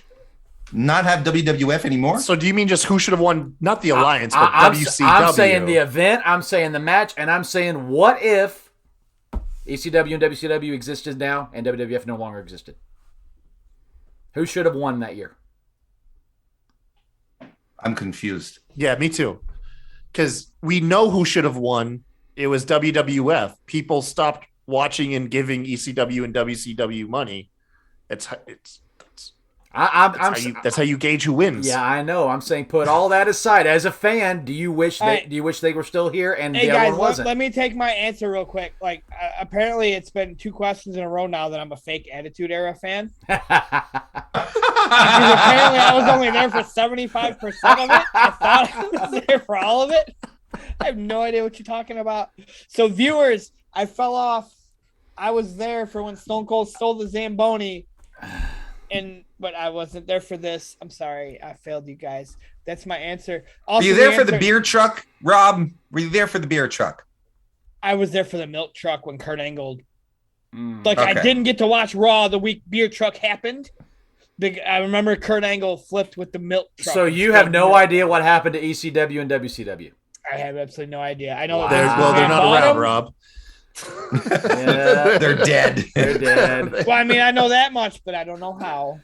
Because I'm a fake you Attitude didn't Era watch fan, him, I'm Rob. sorry. that's fine. You didn't watch him. I didn't watch him because Vince McMahon was like, I'm better than See, if you had guys. stayed Even though loyal to the nowadays I got team, bad they would have ideas. won.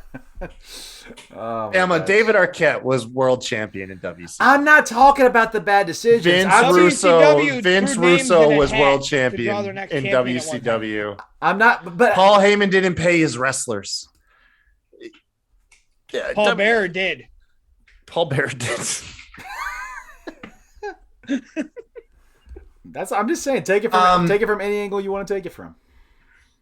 And Look, the invasion angle. Yeah, the angle. It's. I think it's,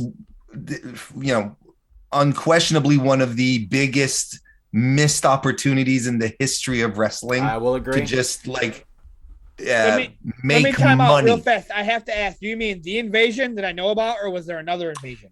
When WWF finally bought WCW, right? There was another And Vince invasion. You can't have another invasion. Scott No, Hall but- and Kevin Nash invaded, and that's it. There No, is no, well, no, there's- you don't. Nope. Oh my Well, gosh. but Liz, Nope. hang on. I never in a million years thought this would be part of the Hang on. episode. So Vince Somebody else rocked their Vince- idea and made money off of it. Vince cuts a promo. Yeah, listen, I'm sorry. Vince cuts a promo on Monday Night Raw as there is a simulcast of the last WCW Nitro, right? That he On- owned, correct? Yes. But he owned, and his promo, he comes out and he says, "I bought WCW. I bought my competition," right? But at this point, everyone knows because it's made news. It's we all know. But he's cutting a promo. But then Shane appears on screen, who is at Nitro and says, "Oh, Vince, some weird technicality. I actually own WCW, and we're going to kick your ass, Dad," kind of thing. And Stephanie McMahon bought ECW. quote A unquote. couple, and that came in a couple of months later or something. When Okay, I have to ask: was that kayfabe or was that like officially legal documentation? no, this is all kayfabe. All kayfabe. WWE I owned had to everything. ask. Okay, carry on. No, but it's all kayfabe. So then there's this thing called the Alliance because they wanted to bring in the big WCW superstars, but they were still all on contract. And Vince bought the contracts and was honoring them. So most of the top guys, like Kevin Nash, like Scott Hall, like Goldberg, like Hogan, were all like, nah, man, I'm going to sit home and keep collecting a paycheck. I don't have to go to work, kind of thing. So we got people like Eddie Guerrero, Buff and Perry Bagwell Saturn, and Buff and- Bagwell, and No, but Eddie and Perry Saturn, they had jumped ship before. right, they jumped right The before. You're Radicals, right, man. you're right, Yeah, right. The the Radicals with Radicals. Chris Benoit and Malenko. Right. That was another we big- got stuck with like Buff Bagwell and Chronic. Yeah. And The only guy Because who the really big guys that could've survived went that Hager. was Booker T. The Right. only guy who Booker T. really survived that was Booker T. Yeah, to the Rock's chagrin. To the You've heard that story? yeah, I do. Yep. Okay, so you made it clear what happened. My question is, why did Vince McMahon, the mastermind, not have Shane go on Nitro and say, "You know who I am, but you don't know why I'm here"? the missed opportunity, Rob. You're right. They Should've were done it. standing on gold, Right there, should have but done they it. missed it. I think regardless, they should have had the invasion. They should have had the Alliance win because everything from that point on just became nonsensical. It became, it lost all steam, and they had to have Stone Cold turn on WWF. They had to have Kurt Angle turn Right. on WWF. Like none of it made sense. Yeah, It was just because everything people became quickly terrible. realized it was all of WWF taking on the jobbers Right. of Yeah. WCW. I'm sorry to like hold this up. I mean, if you guys No, tell it's me to shut fine. up, we'll move That's on to what. the That's next why I put this question. on the table. I want to talk about it. So, Who was in the alliance? Oh Jesus, Rob. ECW stars headed up by Stephanie McMahon with Paul Heyman, Taz, Okay. Tommy Dreamer. You know those kind of guys. Rob So Van the Dam. ECW Rob Van guy. Dam. I do know a Yeah, little Rob bit Van about Dam them, was yes. a good one. I've got the list. Okay, go ahead. Billy Kidman, Billy Kidman, Booker Billy T, Kidman was the shit when he went fucking emo. I just want to throw it out there. Chris Canyon. Let's see, Justin Credible, Lance Storm, Mike Awesome, Mike Sanders, which I Okay. didn't remember. Mark I Sanders appreciate being you a bringing part up of the that. list. That's awesome. Sean O'Hare, Sean Stasiak, and these are like just the WCW guys, right? Word. Right. Okay. I mean, you gave me an excellent list to have me answer my question. Why do you think they should have won? You got the stars of WWF. Now, I'm Right. sorry, viewers, that this turned it turned tides, but like, you want the B guys of ECW to beat the head guys of WWF? How do you like? I don't Well, kayfabe and I don't like logical, but how do you logical out of that? The Well- emo Billy Kidman done beat the WWE top Look. stars. Let's see. Go ahead.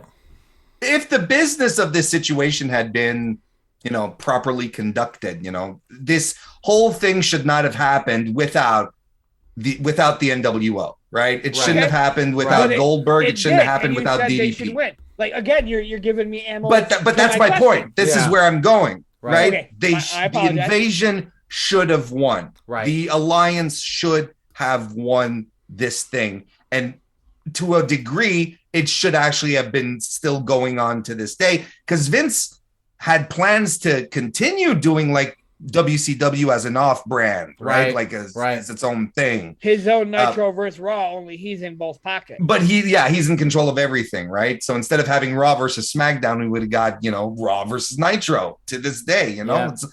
It's just I'd probably everything still be was fucking watching. foibled, just a comedy of errors. Yeah. Maybe they shouldn't have pulled the trigger on it too. My ultimate point is that the Alliance should have won because it was everything people wanted to see. I agree with you, Rob.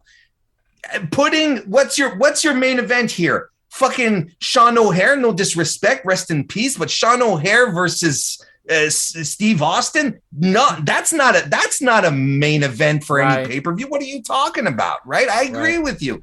But if things had been had happened in a logical sense where everyone was involved, put Kevin Nash at the time and Steve Austin. Word. Well, maybe not Kevin Nash because he was already banged. I should have put this one at the end, man. I should have put this one at the end. I'll say real quick, let me read what Apron said here. He said, Bama is asking if you'd rather prefer WCW, ECW make better business decisions and outlived. Yeah, that was half of the question. But then he said if they would have waited a year or two for the invasion angle, then they could have had all the main event stars and it would have been a better story. 100% agree. Boom. 100% agree. Yes. I think that would My put us question outside was the the V-Stars Attitude of Era, Invasion. though. Would that put us outside the Attitude Era? I don't know. Yeah, Attitude, I think so. say if they Close. I mean, it would have been right on the tail end of it. Because NWO came around, like, what? NWO reemerged at Ruthless Aggression. 2002. Two. Yeah. One That year definitely later. puts it in the tail. We're end. splitting hairs No, here. I now. will say We're this. splitting hairs. Because the if they- NWO died and the Attitude Era was over. That's why I'm here. I didn't know there was like. Well, that's what I'm y'all saying. asking If questions after. I agree with the dissolving of the NWO right after they dissolved is when Vince cut the Ruthless Aggression promo. So if they had waited and done a full blown, we're here now, we're taking over this company like we took over the other one, Attitude Era's still going. So Yeah, actually, it probably could have added, like, breathed a couple of years, a couple of years back and kept it going a little Yeah. bit. Yeah. Cool, man. Good. That was a good one, Bama. question, though. Yeah. Like, Yeah, you man. put me in a logical I'm trying. stance. I don't do logical. all right, But- now It sounded dumb at first. Of course. It sounded so dumb at first. way to pat me on the head while you kick me in the nuts, man. I enjoyed it for what it's worth. I enjoyed the fuck out of that But one. I think we kind of all agree that we would have wished that WCW and ECW would have made better business decisions. 100%. I think, 100%. Like not getting but that would have implied, yeah, that would have let the implied shit go Paul to their Heyman heads. not being in ECW. Right. Yeah. Well, without Paul Heyman, there would be no ECW. Well, it's a double-edged sword, ain't it? Yep. Yeah. Same thing with Ted Turner and Eric Bischoff and Nitro. Same thing. There you go. All right, next question. Oh my gosh, I can already feel the anger rising. Here we go. Montreal Screwjob, real or a work? Real. I'm Canadian to the bitter end. It's not a work. That was Bret real. Hart's a Canadian hero. You don't fuck with Bret. You just don't fuck with Bret. You what? Maybe, Does anyone here want to fuck with Bret? maybe Brett. Is he gonna- Maybe Brett. I want to fuck with Brett, but like if I were to get face to face with Brett, like I'd probably fucking end up knocked out. But on this question, it's real. You'd be dragged out by a mob. I would. Like, it wouldn't even. Brett wouldn't have to lift a finger. I love Apron. I love Apron. Apron says, "Who cares? Bret Hart sucks."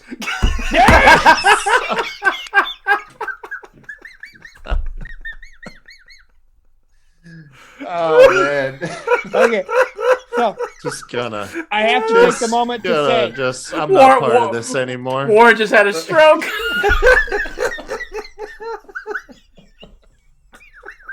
look at that face. So I'll take this moment to say that in this time of my life, I didn't internet. It took me 2 months to learn what had happened. I thought Sean legit won the belt, and then 2 months later, I found out what the fuck happened. See, It was real, man. now he said, "I'm just trying to get Warren hot and bothered." What y'all He doing? because look at him. Oh my He did. gosh. He's either frozen right now or just playing an excellent mannequin. Oh, no, he's dude. blinking. Apron. Yeah, you blinking. Apron broke Warren. Oh jeez. Christ. I don't want to be here no more. The He puts the point out. discipline Look to at his do face. I that. don't- Oh my gosh. Wow. This is Brett interesting. didn't screw Brett, okay? This is an interesting discussion though, because as much as 99% of me says real, but man, if it's a work, then man, they got every single work person ever. in the world. Best work Yes. ever. Wow. I've always heard. We've all heard the Brian Pillman story with Eric Bischoff and all of that, right? And I haven't. Pillmanizing. So carry right? on if you don't want to tell it. I'm okay with Well, that. basically, the whole loose cannon thing that he was doing back in WCW and so on.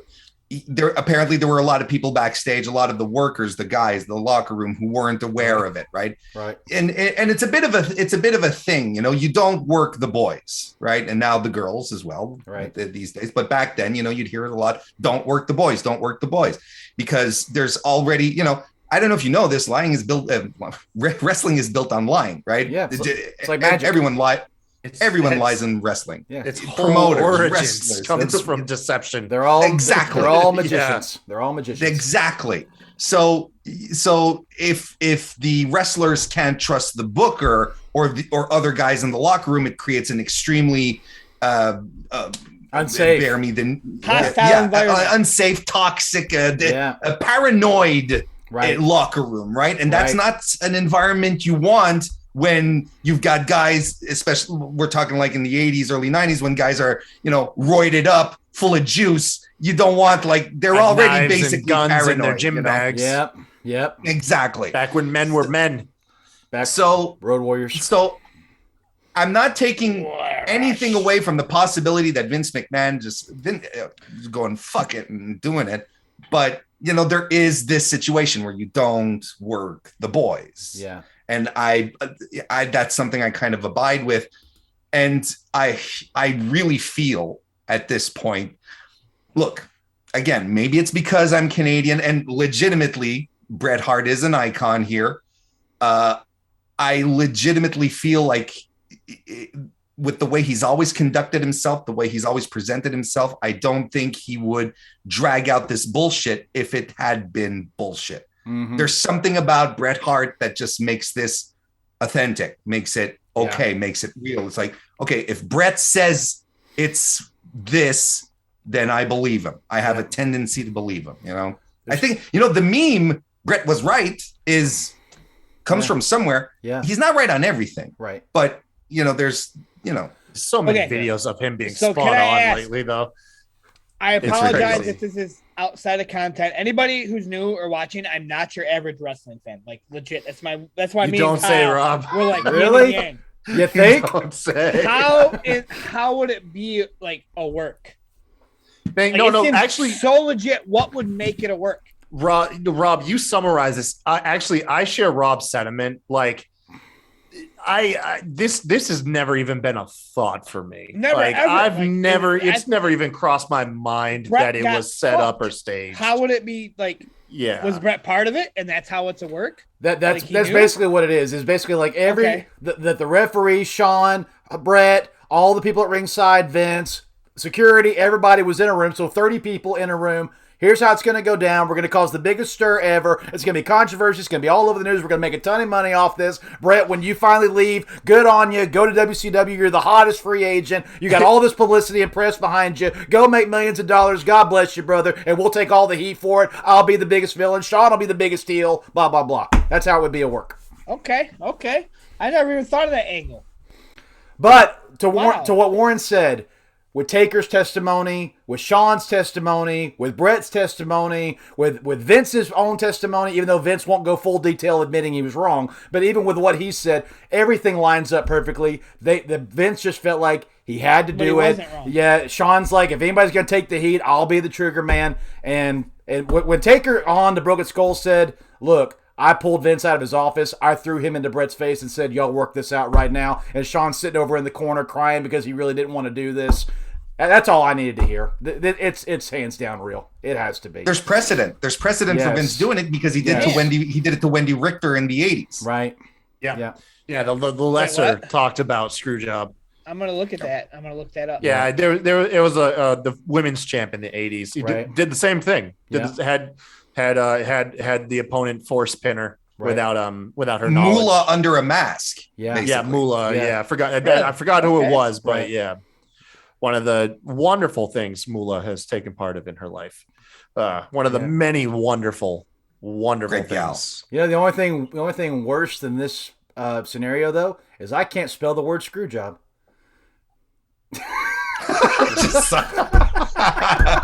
Jesus Christ! Did I miss that one? I don't get that one. Montreal. See, it's a French Canadian town. Typo.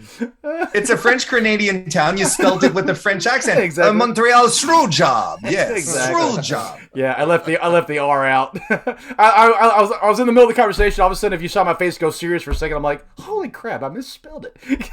Anyway, it took me a minute. I thought Bama was like on one of his moral high ground speeches. You know what? I can't even spell the word screw. No. No, I'm so pure of heart. I can't even say the word right. I can't even spell it. No, ain't no, dude. Of all the sinners, I'm the chief. I just have a good savior. All right, final question. Here we go. Am I in the last one already? Last one, and this is and if anyone is going to be a main event, I thought this was it. So let's see if it lives up to the hype. What was the turning point of the Attitude Era? Was it DX invading Nitro or the finger poke of doom? The turning point. The turning point. Where the tide turned and now WWF is in control. Oh, it's the finger poke of doom. Yeah. Because that was the same night that they revealed Mick Foley winning, right? Because wasn't it No. Was Yes. it? Was it? Yeah, Was it I that think same it night? was. I don't know. It wasn't a pay per view. They did it on Nitro. Finger poke of doom. Exactly. Was at a Mick pay-per-view. Foley won on an episode of Raw. No. The finger poke of doom was on a Nitro. Yeah. Oh, duh. Yeah, it was. You're right.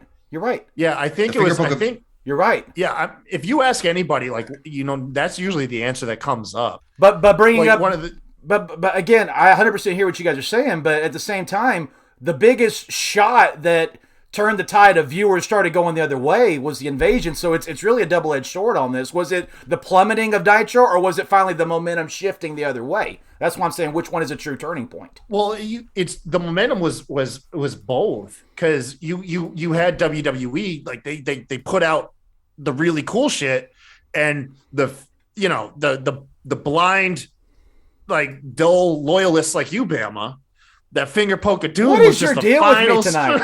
Seriously, what is your deal? I'm gonna drive to your Sorry. house with a tank and see how you like it. No, He's gonna not open the door. Yeah, he But the he finger won't poke open of the doom- door. No, I won't. The finger poke of doom, was like the final straw for so many. Okay, you WCW said fans. final. That's not a turning point. You said final. They turned Well, around. They turned the channel. By him saying final mean they turned their lives and started watching Raw. That's what he means by They final. turned. Oh, Yeah. Okay. And I would see agree you, with Kyle. that. I see you. Yeah. And I agree with that. I think because WCW had gotten into this really appealing bait and switch Right. thing with its main events. Too clever recently, for their right? own good. Yeah. Exactly. Where they're like, we're going to promise you this, but there's something that happens in the show. We're not going to get this. And you're like, okay. And let's not forget the finger poke of doom was Kevin Nash and Hollywood Hulk Hogan for the world championship. Yep. Like this was a big time match, right? Yep. And the death of the Wolfpac. And because they all became friends at the end. Oh. They were all buddies. Swerve. Well, they were all friends all along. So you're like, okay. And I really do believe that at that point, there's a lot of people who just like, yeah, you know what? I'm done. Either they were done with it or they just switched over to Raw. And a lot of people did switch over to Raw when Tony Schiavone announced that Mick Foley on the other channel is going to win the title. That'll put butts in seats. There's demographic ratings data that proves that people switched over in droves to watch Mick Foley win. So it was now as far as I didn't even know Shivani spilled the beans like that. I had no idea. Yeah. He used to do that on the opening of to try to prevent people from tuning into Raw because Raw was pre-taped. Yeah, so we're gonna they would spoil the whole show. Right at the opening of that Nitro. was Bischoff. Bischoff would call him the audible and say, "Okay, you're going to do this." Excellent fucking content. I don't blame you guys. And sorry, carry on. No, that's fine. But as far as the DX invasion, I think that was maybe not a turning point, but it was the biggest win. Fun. It was fun. Yeah. It's like at some point I'm like, when is WWF going to show up at an AEW show and do some kind of stunt? Because that shit is fun. Yeah. I get excited for that stuff. Yeah. Where you're like, look, there's no reason to do it other than just to do it and be like, we're here, look at us. Yep. Woo-hoo-hoo. And I'm like, that's what competition is. That's fun. And if anything, that was a moment that solidified that WWF was not going to take this lying down. Right. Sure, Shawn Michaels might be gone, But look, we're coming at you guys full force. We literally came at you full force. So in your mind, Warren, the invasion of the tank is like the rallying cry. We're coming now. I think exactly. It's like raising the shields. Let's go. We're coming for you. But I think the real turning point of the Attitude Era was the finger poke of doom. WCW did it to themselves. They were their own worst enemy. Have you guys? Go ahead, Kyle. I was going to say, pretty Kyle in the chat worded it perfectly. WWE or WWF won based off of essentially based off of WCW's mistakes more so than the positive things that they actually. That's how you win a war. You let the enemy beat themselves. Yeah, exactly. They let WCW just make mistake after mistake, and that finger poke of doom was it for so many people. That was just the final straw, man. Yeah.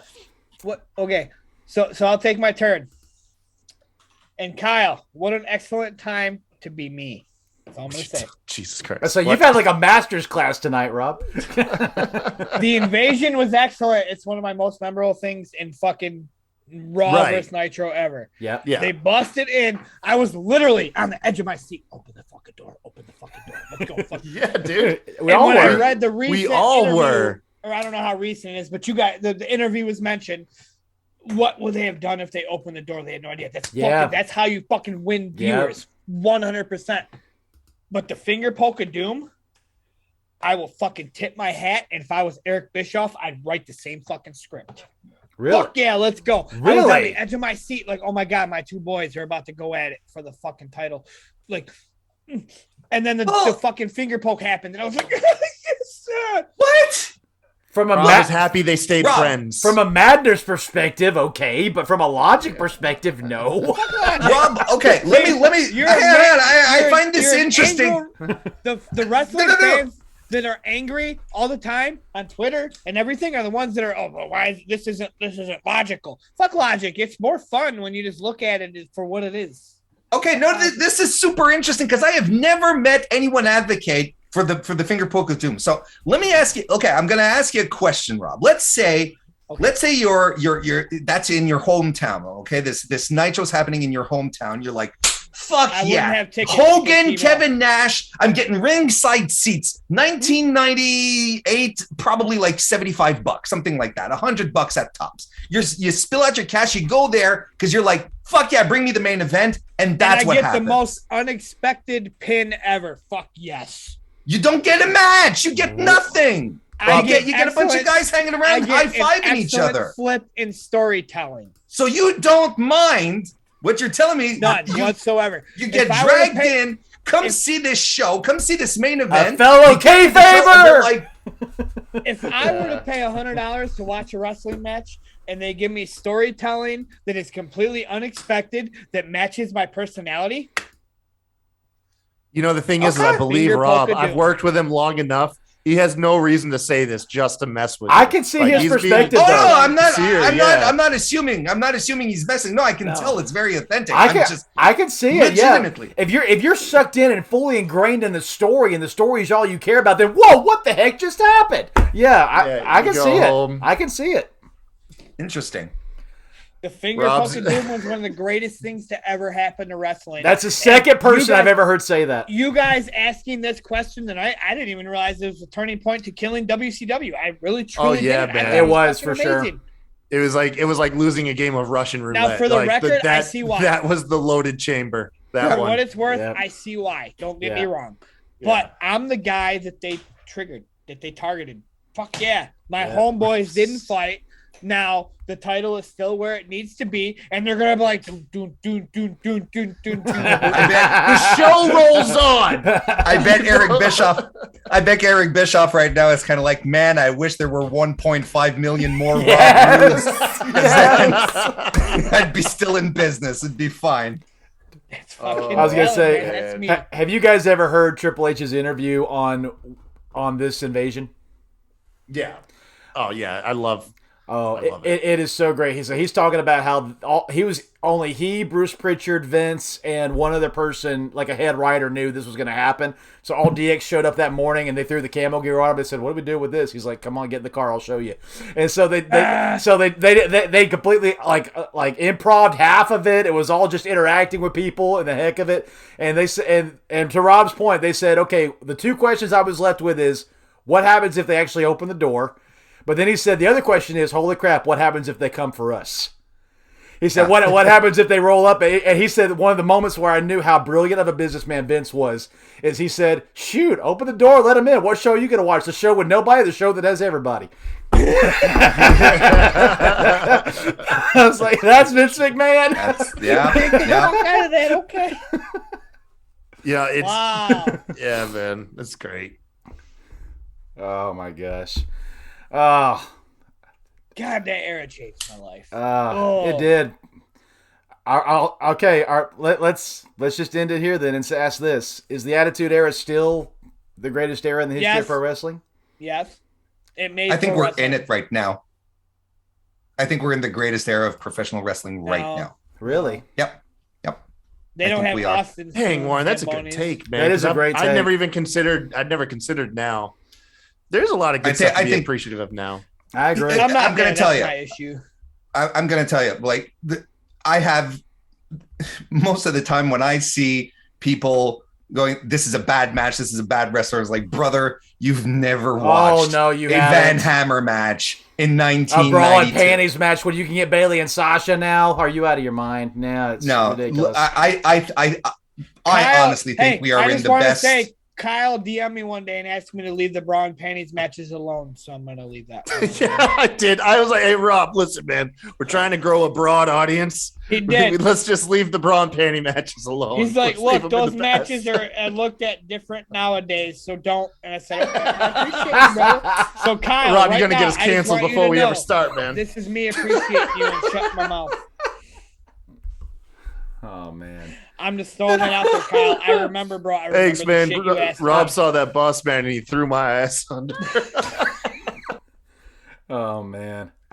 Oh, I wish we could keep the show going all night long, but let's stop leaving them wanting more. Thank you, Warren. Thank you, Kyle. Thank you, Rob, for joining us tonight. This has been the Attitude Era version of This or That. We hope you guys all enjoyed it. Once again, if you want to follow us on Twitch, twitch.tv/SmackDraw. We've just crossed 120 followers. Thank you so much for that. You can do that as well, or go to our YouTube channel, which is youtube.com/SmackDraw Podcast. Make sure you like, comment, subscribe, and click that bell so no matter what time we post a video, either from the Rewind or the Bammer Slammer or Botch Spots and Chair Shots, anytime we post a video, you'll get notified immediately. The other way you can support us is financially, and you can do that by going to our PayPal, which is paypal.me/SmackDrawPod, and give us a one-time donation, or head over to our Patreon, patreon.com/SmackDrawPodcast. 4 subscription tiers there, ranging from $1 up to $25. No matter what tier you get in on, we got some awesome stuff for you. So check it out. If you want to become a patron, there's a lot of stuff there that only our patrons get. So if you want to check it out, we'd appreciate it. Thank you so much for doing that. And thank you so much for watching the show tonight. It's been a blast.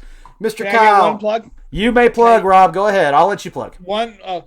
I'm not active, but I have a Twitter. 2 words, can't see me. The letter C. If your name is Mr. Warren Hayes, I'd love your fucking follow. It would mean the world to me. Doing it right now. Yep. All right. Now, throwing that out there. Now, my fearless leader who loves to pick on me. Would you like to plug the Rewind and plug whatever else you got coming up? What about the next UWO? You told me you were working on it. Do you know when it's going to be? A, we pick on each other, Bama. Yeah, we do. Yeah. B, that's how good homies roll. Yeah. It B, is. You plugged everything in the beginning. Like, I appreciate it. Rewind Sunday nights, 9 p.m. normally. We're shooting it tomorrow because, I couldn't pass up another opportunity to be on your show, Bama, and also to have my former original co-host back, Rob. Absolutely. So, had to do this. Yeah, man. Yeah. You also said we were going to have a chance to dunk on on Brett a little bit more. I thought you were going to put in Sean or Brett, and we were all just going to gang up on You made it here. seem You like chickened that. out, I man. wasn't going to say it. No, I thought that was coming the whole time, man. That was...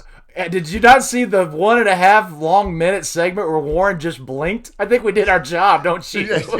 But you didn't. He scrubbed that one off. He was like, delete.